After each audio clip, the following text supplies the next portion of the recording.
Hello बच्चों, कैसे हैं आप लोग। प्रगतिशील क्लासेज में आपका स्वागत है।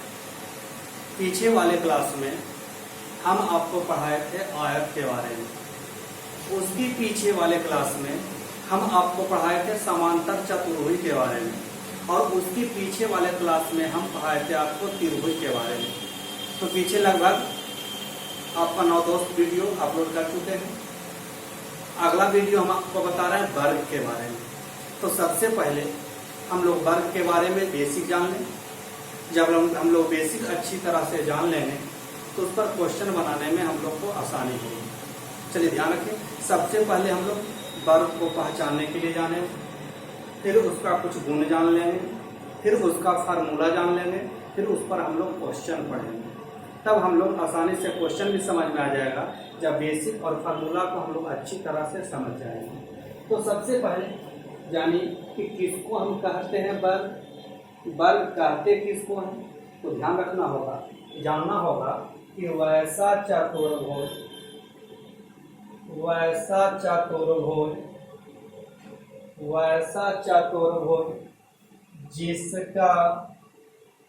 जिसका चारों भुजाएं आपस में बराबर हो, चारों भुजाएं आपस में बराबर हो, तथा प्रत्येक कोण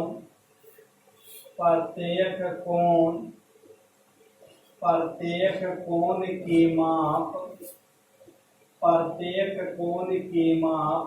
90 डिग्री, प्रत्येक कोण की माप 90 डिग्री हो, कौमा वर्ग कहलाता है।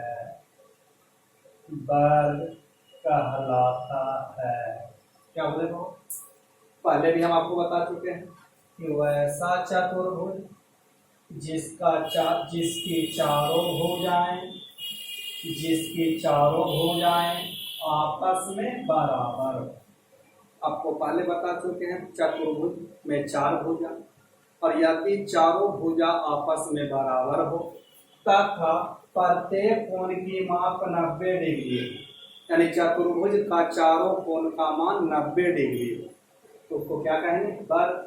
इसी को आप दूसरा तरह से परिभाषित कर सकते हैं, अर्थात वैसा समांतर चतुर्भुज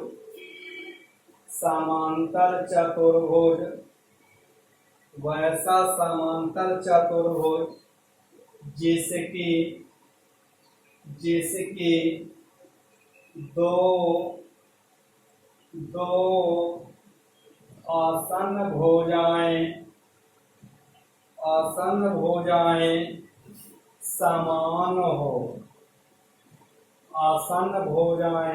समान हो, तथा प्रत्येक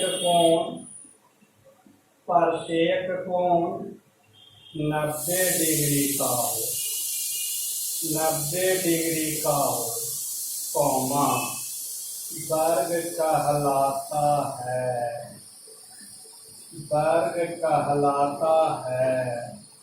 क्या बोले वो, वर्ग को परिभाषा कई तरीका से दे सकते हैं। वर्ग का परिभाषा आप कई तरीका से दे सकते हैं। दूसरा परिभाषा हम आपको बताएं कि वैसा समांतर चतुर्भुज जिसकी 2 आसन भुजाएं समान तथा प्रत्येक कोण 90 डिग्री वर्ग कहलाता है। तीसरा तरीका से ही परिभाषा दे सकते हैं कि वैसा चतुर्भुज जिसकी चारों भुजाएं आपस में बराबर हो और दोनों विकर्ण भी आपस में बराबर हो, वर्ग कहलाता है। यानी आप वर्ग का परिभाषा जिस तरह से चाहेंगे वैसे दे दें। तो चलिए अब इसको हम लोग फिगर से अच्छी तरह से इसको गुण को समझते हैं, इसकी परिभाषा को समझते हैं। अच्छी तरीका से इसका गुण और इसकी परिभाषा को समझते हैं। तो ध्यान रहे, समझते जाना है कॉपी में नोट भी कर लेना है, जिससे कि बाद में आपको परेशानी ना हो। इसी को जब ज्यामिति में पढ़ेंगे तो और डीपली हम लोग पढ़ेंगे, क्योंकि हम लोग को चतुर्भुज दो जगह पढ़ना, एक क्षेत्रमिति में और दूसरा ज्यामिति में। तो हम लोग क्षेत्रमिति में पढ़ेंगे फार्मूला की सहायता से, और ज्यामिति में पढ़ेंगे इसकी गुण, इसकी विशेषता की सहायता से। तो हम लोग दोनों थोड़ा थोड़ा जान लेते हैं, फिर बाद में दोबारा पढ़ेंगे तो हम लोग को आसानी से समझ में आ जाए। कि जो भी पढ़िए समझते जाइए, वीडियो को 1 से 2 एक बार में कीजिए, ना समझ पाए तो 2 बार देखिए, 3 बार देखिए, और कॉपी में फिर नोट भी कर लीजिए। ध्यान रहे कि वीडियो को रोक रोक के समझते जाना है, पढ़ते जाना है। चलिए अब इसका गुण हम लोग जानते हैं। चलिए देखिए, चतुर्भुज है ना, चतुर्भुज है। इसका शीर्ष के कुछ भी नाम दे सकते हैं, इसके शीर्ष को कुछ भी नाम दे सकते हैं, हम जो चाहें वो नाम दे देंगे, दे दीजिए, कुछ भी नाम दे दीजिए, ए बी सी डी। चलिए इसके गुण हो जाएगा, परिभाषा से इसका गुण निकल जाएगा। पहला गुण हो जाएगा, इसके चारों भुजा आपस में बराबर होती है। वर्ग के चारों भुजा आपस में क्या होती है, बराबर होती है। यानी आपको ध्यान रखना है कि वर्ग के चारों भुजा आपस में बराबर, और समचतुर्भुज के भी चारों भुजा आपस में बराबर। ध्यान रखना, पॉइंट बना के लिखते हुए जाना है कि वर्ग के चारों भुजाएं आपस में बराबर होते हैं। वर्ग के चारों भुजाएं आपस में बराबर होते हैं। चलिए दूसरा पॉइंट देखें, किसके वर्ग के, इसके यानी किसके, तो वर्ग के, इसके प्रत्येक कोण का मान 90 डिग्री होता है। प्रत्येक कोण का मान कितना होता है, 90 डिग्री। तो इसके प्रत्येक कोण की माप 90 डिग्री होता है। इसके प्रत्येक कोण की माप 90 डिग्री होता है। प्रत्येक कोण की माप कितना होता है, 90 डिग्री। ध्यान रखिएगा, ऑब्जेक्टिव भी पूछ सकता है। अगला पॉइंट, इसके दोनों विकर्ण समझते हैं ना। पहला विकर्ण क्या होगा, AC, दूसरा विकर्ण क्या होगा, BD। पहला विकर्ण AC, दूसरा विकर्ण BD, अर्थात पहला विकर्ण BD तो दूसरा विकर्ण AC। तब इसके दोनों विकर्ण यानी वर्ग के दोनों विकर्ण आपस में बराबर होते हैं। आपस में क्या होते हैं, बराबर होते हैं। वर्ग के दोनों विकर्ण आपस में क्या होते हैं, बराबर होते हैं। अगला, इसके दोनों विकर्ण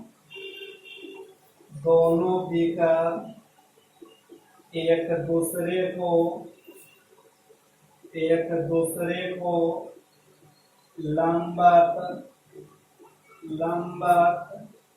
समद्विभाग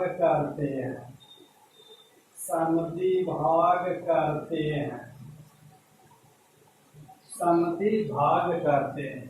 वर्ग के दोनों विकर्ण एक दूसरे को लंबवत यानी 90 डिग्री समद्विभाग करते हैं, यानी 2 बराबर भागों में बांट। क्या होता है, इसके दोनों विकर्ण एक दूसरे को लंबवत समद्विभाग करते हैं। किसके विकर्ण, वर्ग के दोनों विकर्ण एक दूसरे को लंबवत मतलब 90 डिग्री समद्विभाग करते हैं, यानी 2 बराबर भागों में बांटते हैं। अर्थात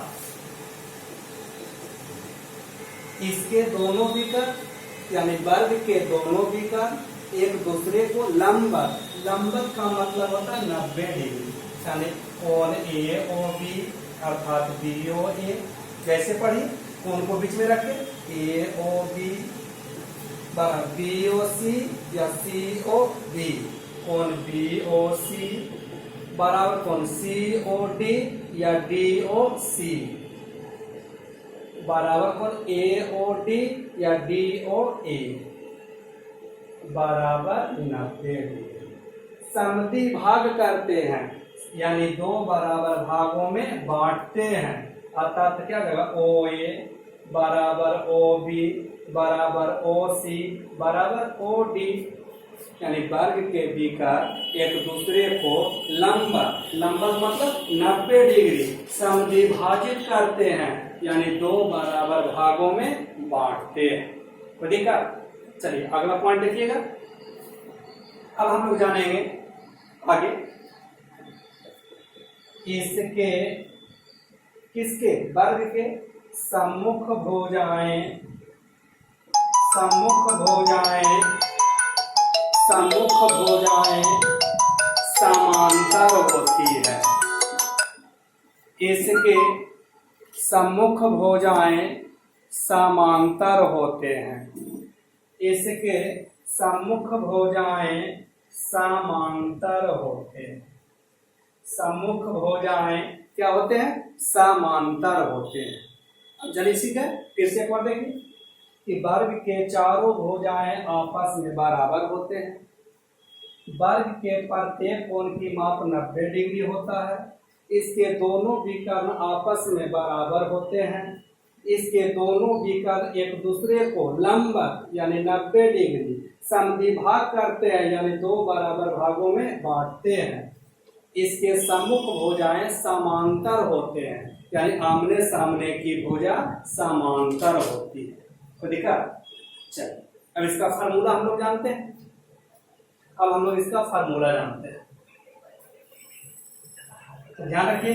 अभी हम इसका बेसिक आपको डायरेक्ट बता दिए हैं, जब ज्यामिति पढ़ाएंगे तो इसी बेसिक को हम लोग प्रूव। अब इसका फार्मूला हम लोग जानते हैं। चलिए पहला फार्मूला, वर्ग का परिमाप या परिमिति। तो हम आपको बताए थे कि परिमाप का मतलब होता है भुजाओं का योग। तो चार भुजा, चारों भुजा आपस में बराबर, क्या करेगा 4 गुने भुजा। वर्ग का परिमाप का 4 गुने भुजा का देगा वर्ग का क्षेत्रफल, वर्ग का क्षेत्रफल, वर्ग का क्षेत्रफल हो जाएगा भुजा के स्क्वायर। वर्ग का क्षेत्रफल का भुजा के स्क्वायर। एक फार्मूला और इसका जानिए, वर्ग का क्षेत्रफल, वर्ग का क्षेत्रफल भुजा देगा तो भुजा के स्क्वायर। अगर विकर्ण दे दिया तो 1/2 गुने विकर्ण के स्क्वायर, 1/2 गुने विकर्ण के स्क्वायर, 1/2 गुने विकर्ण के स्क्वायर। यानी आपको ध्यान देना होगा कि वर्ग का क्षेत्रफल निकालने के लिए कहे भुजा देगा तब भुजा वाला फार्मूला, विकर्ण देगा तो विकर्ण वाला फार्मूला। क्या देगा वर्ग का विकर्ण, वर्ग का विकर्ण, वर्ग का विकर्ण। तो विकर्ण का फार्मूला होता है √2 गुने भुजा। वर्ग का विकर्ण का √2 गुने भुजा, वर्ग का विकर्ण का √2 गुने भुजा। ध्यान रखना फार्मूला का कि वर्ग का परिमाप का 4 गुने भुजा, वर्ग का क्षेत्रफल भुजा देगा तब भुजा के स्क्वायर, विकर्ण देगा तो 1/2 गुने विकर्ण का स्क्वायर, वर्ग का विकर्ण का √2 गुने भुजा। अब इस पर क्वेश्चन लिखिएगा। ये बेसिक पता है, जब ज्यामिति पढ़ाएंगे तो इसी फार्मूला को हम बारी बारी से प्रूफ करके बताएंगे। यहाँ पर हम लोग को डायरेक्ट फार्मूला पर पढ़ना है, जब ज्यामिति पढ़ेंगे तो इसी का सारा गुण पर पढ़ेंगे और सारे फार्मूला को बारी बारी से हम लोग प्रूफ करके पढ़ेंगे। क्वेश्चन लिखिएगा, यदि किसी वर्ग की एक भुजा, यदि किसी वर्ग की एक भुजा, नहीं लिख रहा, नीचे लिखते हैं, नीचे लिख देते हैं, नीचे लिख देते हैं, यदि किसी वर्ग की एक भुजा, यदि किसी वर्ग की एक भुजा 8 सेंटीमीटर हो, 8 सेंटीमीटर हो, तो उसका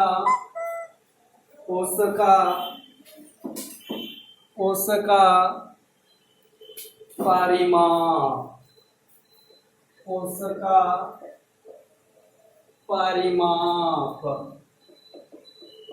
परिमाप दूसरा क्षेत्रफल तथा तीसरा विकर्ण ज्ञात करें, विकर्ण ज्ञात करें। क्या क्वेश्चन है बाबा? यदि किसी वर्ग की एक भुजा 8 सेंटीमीटर हो, यदि किसी वर्ग की एक भुजा 8 सेंटीमीटर हो, तो उसका पहला परिमाप, दूसरा क्षेत्रफल, तीसरा विकर्ण ज्ञात करें। तो चलिए, सबसे पहला काम जो दिया है, सबसे पहला काम जो दिया है, क्या दिया है? वर्ग की एक भुजा, वर्ग की एक भुजा कितना? 8 सेंटीमीटर, 8 सेंटीमीटर। तो बारी बारी से जो निकालना है, तो उसका पहला क्या? परिमाप। तब वर्ग का परिमाप, वर्ग का परिमाप। तब परिमाप का फॉर्मूला पढ़े हैं, 4 गुने भुजा, 4 गुने भुजा। तो 4 गुने भुजा कितना? 8। तो 8 4 32 सेंटीमीटर में दिया तो सेंटीमीटर, सेंटीमीटर में दिया तो सेंटीमीटर। दूसरा क्या निकालना है? दूसरा क्या निकालना है? वर्ग का क्षेत्रफल, वर्ग का क्षेत्रफल। तो क्षेत्रफल का फॉर्मूला भुजा के स्क्वायर, भुजा के स्क्वायर। तब भुजा दिया कितना? 8। स्क्वायर है तो स्क्वायर, स्क्वायर के मतलब 2 बार गुना, स्क्वायर के मतलब 2 बार गुना। तो 8 गुने 8 64 सेंटीमीटर में दिया सेंटीमीटर, क्षेत्रफल है तो स्क्वायर, क्षेत्रफल है तो स्क्वायर। तीसरा क्या निकालना है? वर्ग का विकर्ण, वर्ग का विकर्ण। तब विकर्ण का फार्मूला पढ़े थे, विकर्ण का फार्मूला पढ़े थे, क्या पढ़े थे? √2 गुने भुजा, √2 गुने भुजा, √2 गुने भुजा, √2 गुने भुजा। √2 गुने भुजा कितना? 8, भुजा कितना? 8। 8 गुने √2, 8 √2 सेंटीमीटर में दिया तो सेंटीमीटर। फिर से देखिए, फिर से देखिए, आपको सबसे पहला काम जो दिया है, सबसे पहला काम जो दिया है, तो आपको क्या दिया? यदि किसी वर्ग की भुजा, यदि किसी वर्ग की भुजा कितना? 8 सेंटीमीटर। तो आपको दिया वर्ग की एक भुजा 8 सेंटीमीटर। तो उसका, किसका? वर्ग का पहला परिमाप। का परिमाप का 4 गुने भुजा, का 4 गुने भुजा कितना? 8। तो 8 4 32 सेंटीमीटर में दिया तो सेंटीमीटर। दूसरा वर्ग का क्षेत्रफल, तब भुजा के स्क्वायर, भुजा दिया 8, स्क्वायर है तो स्क्वायर, स्क्वायर के मतलब 2 बार गुना। तो 8 दिया कि 64 सेंटीमीटर में दिया सेंटीमीटर, क्षेत्रफल है तो स्क्वायर, तीसरा वर्ग का विकर्ण का रूट 2 गुने भुजा का रूट 2 गुने भुजा कितना 8 का 8 गुने रूट 2 8 रूट 2 सेंटीमीटर में दिया है तो सेंटीमीटर। इसी टाइप का एक क्वेश्चन और देखिएगा, यदि किसी वर्ग की एक भुजा 12 सेंटीमीटर हो 12 सेंटीमीटर हो तो उसका पहला परिमाप, दूसरा क्षेत्रफल तथा तीसरा विकर्ण ज्ञात करें। इसको बना के आएंगे तो इसी पर अगला क्लास में हम और इसी पर क्वेश्चन बताएंगे। अगले क्लास में इसी पर हम आपको और क्वेश्चन बताएंगे। ठीक है, अगले क्लास में फिर मिलते हैं। धन्यवाद।